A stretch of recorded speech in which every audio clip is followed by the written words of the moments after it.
E aí, galera, eu sou a Ana Loureiro, eu trabalho no Palo Studios com gestão de projetos, mas também gestão de processos, né? Eu sempre busco melhorar os processos que acontecem dentro da empresa. Eu tenho um Instagram também que eu compartilho um pouco de gestão de projeto com a galera, que é o Oi Projeto. A ideia é compartilhar ferramentas e dicas de gestão numa linguagem bem do dia a dia, que é pra gente que não é profissional da área. Nossa, eu tô pesquisando umas ferramentas aí, aprendi um monte de coisa de gestão de projeto. Vou chegar lá na minha empresa implementando tudo, vou mudar aquele rolê inteiro, porque vai ser sensacional. Eu acho que quando a gente começa a aprender ferramentas e coisas, é uma das primeiras coisas que a gente pensa, vou mudar tudo. Só que vai dar merda se você fizer isso. Eu acredito que qualquer pessoa que tem um pouco de noção de gestão de projeto vai conseguir desenvolver os projetos pessoais e próprios projetos profissionais, de estudo, enfim, tudo muito melhor. Então, assim, tem ferramentas que pode ajudar qualquer pessoa, o tiozinho da padaria, a vendedora de natura, o cara que ele é funcionário, mas ele tem que gerir algumas demandas e não tem como fazer isso sozinho. Então, eu acho que um pouco de gestão de projeto é válido para todo mundo, para isso que eu tenho o Instagram e projeto. E na empresa eu também sempre estou estudando para melhorar os processos lá dentro. E hoje em dia eu adoro o que eu faço. Apesar de eu ser muito mais do lado criativo, eu descobri que em gestão a gente também pode ser criativo, porque você tem que criar novos processos, novas formas de comunicação, aplicar coisas. E para você aplicar muita teoria na prática, você tem que ser criativo, porque você tem que fazer as pessoas acreditarem e implementar com você. Porque se ninguém abraçar a causa, o negócio não acontece. Então tem que ter muita criatividade nesse lance também. Uma coisa que eu fui aprendendo com o tempo e que eu falo para todo mundo, compartilho com todo mundo hoje em dia é: começa uma coisinha de cada vez, senão dá merda. E dá mesmo, porque não adianta você querer chegar com um processo super complexo num lugar que não tem processo nenhum acontecendo, né, que é uma zona, e querer implementar um monte de regra. Então, a partir de hoje, todo mundo vai fazer tal coisa, tal horário, amanhã vai acontecer outra coisa, enfim, não dá certo, é muita coisa, as pessoas, e se você tenta trazer muita ideia de uma vez e não dá certo, todo mundo fala, puta, isso daí que ela tá fazendo não tá dando certo, ninguém acredita na tua mudança. Então, tem que ser com passinhos devagar. O que é a primeira coisa que tem que ser feita? Vamos começar a usar X ferramenta. Então, você só tem que colocar as coisas na ferramenta. Tipo, eu lembro que o primeiro passo de gestão, na época, a gente usava o Trello. E daí todo mundo tinha o seu quadro no Trello, só que cada quadro tinham listas diferentes, cada um fazia cards, tinha gente que fazia card com o título desse tamanho, o título do card era a descrição inteira da tarefa. Enfim, cada um usava do seu jeito, para um jeito pessoal, e nada se conversava. Então, qual foi a primeira tarefa de padronizar uma gestão de projeto lá dentro? Vamos usar o Trello? Vamos. Vamos fazer todo mundo cards iguais? Vamos todo mundo ter as mesmas colunas no quadro? Então, eu padronizei os quadros, padronizei a maneira que as tarefas deviam ser criadas, né? O pessoal começou a usar a descrição. Então, assim, foi um processo de alguns meses para todo mundo usar o Trello, né, numa forma de Kanban que a gente usava, ia passando tarefinhas e efetivamente mexer as tarefas, porque daí tudo bem, padronizou o quadro e o cara nunca tirava do fazendo pro Doni, ficava lá, tipo, ninguém sabia o que estava acontecendo. Então, foram alguns meses até o povo se acostumar a fazer isso. Daí depois, óbvio, a gente instalou vários outros rituais, outros processos. Hoje a gente nem usa mais Trello, usa outros programas. Mas o que eu digo tenta fazer uma coisa de cada vez. Uma coisa que eu sempre digo é que a gente tinha que aprender um pouco de gestão de projeto na escola. Porque desde que a gente está na escola, o pessoal fala, tem que fazer um trabalho, uma apresentação. E daí começa aquele caos. Sempre tem um líder que acaba liderando, né? Uma pessoa ali que já tem um feeling na infância que lidera o time. Sempre tem alguém que não faz nada, que é o time carrega nas costas. E as crianças não têm muitas ferramentas, elas têm que meio que descobrir. E é legal esse lance de descobrir também.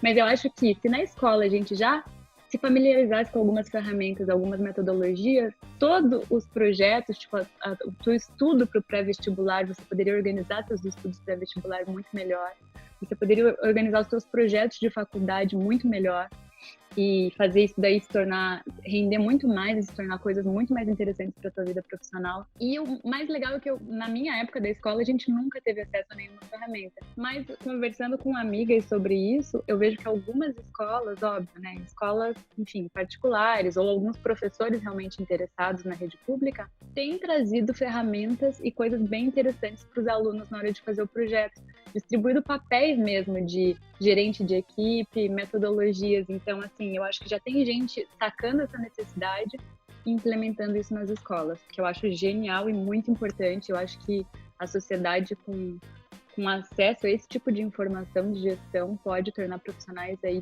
bem mais realizadores de coisas, né? Não só que têm ideias, porque as ideias sem saber como executar, sem saber como colocar o plano em prática, a ideia não vale de nada. Para mim, o que mudou da quarentena é o seguinte: a gente já tem uma comunicação bem redonda na empresa, então a gente consegue manter a nossa comunicação e eu acho que tá tudo rodando muito bem. O que a gente perde agora, o que eu perco pelo menos, eu imagino que outras pessoas devem estar passando por isso também, é o lance de, com a quarentena eu tive que dispensar minha diarista, então assim, além de toda a demanda de trabalho que continua existindo, mesmo fora do escritório, porque a gente consegue fazer tudo home office, eu tenho que fazer limpeza de casa, eu tenho que cozinhar, enfim.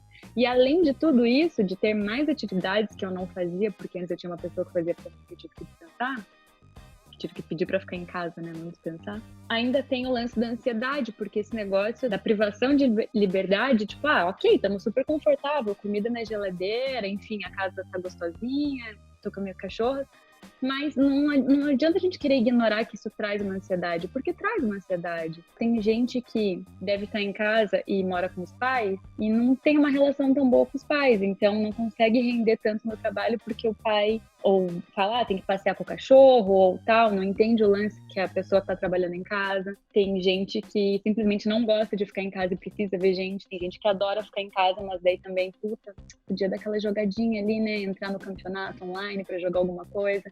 Então, tem todo um lance de lidar com a responsabilidade, lidar com a ansiedade, lidar com esse novo cenário que é dentro de casa. Pensando em empresa, a gente tem que manter o mesmo nível de produtividade, mas como gestor, eu acredito que a gente tem que ser flexível, porque tem que entender que as pessoas têm que lidar com todas essas novas demandas, tem que lidar com esse lado emocional que está completamente abalado. A gente tá com uma ansiedade, assim, não é só a privação de ir e vir, né, e de estar num bar com os amigos e tal. É a gente saber até quando que vai essa situação. Ninguém sabe, né? Vai ser maio, vai ser abril, vai ser junho? Será que vai estar tudo bem em julho? Sei lá, eu tenho uma viagem em agosto, será que eu vou poder viajar? Então, essa incerteza é uma coisa que a gente tem que aprender a lidar e entender que as pessoas vão ter isso. Então, como gestor, eu acho que a gente tem que ser flexível. Como profissional, eu tento dar o máximo para não deixar minha produtividade cair, né? Então, eu tô aprendendo a lidar com as minhas demandas. Pensando em futuro agora, muitas empresas vão se dar conta de que não faz o menor sentido o tanto que estava gastando em estrutura física, sendo que talvez a rendimento do trabalho em home office possa ser o mesmo, né? A gente mesmo tem algumas pessoas que trabalham home office, né? O caso do Michael, da China, que, enfim, ele mora na China, então ele faz home office.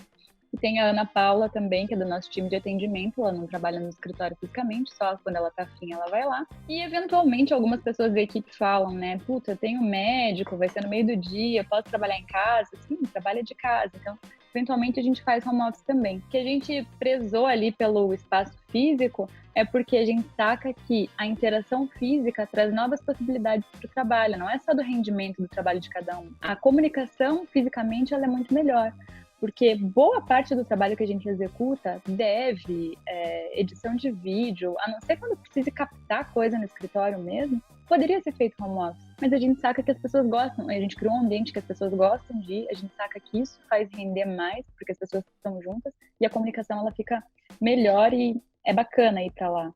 Mas muita empresa vai sacar que, não, eu não preciso desse espaço físico, as pessoas vêm sofrendo para cá, elas não querem estar aqui, elas só vêm porque é o trabalho delas, e elas estão rendendo até muito mais de casa. Eu acredito que vão ter realidades assim, e que os gestores vão começar a falar, cara, não faz sentido eu ter um prédio inteiro aqui locado, sendo que a maioria dessas pessoas poderiam trabalhar em casa. Vão entender que é possível fazer gestão à distância, porque o medo de muitos gestores é como é que eu vou gerir essa galera inteira, todas essas pessoas, sem estar olhando para elas, sem ver o que elas estão fazendo, ver se elas estão mexendo no celular. Que eu acho uma realidade extremamente antiquada, né? Tem que estar trabalhando, ninguém trabalha o tempo inteiro que está na frente da máquina. As pessoas, olham para o teto, enfim, vão acessar uma rede social, vão fazer alguma coisa.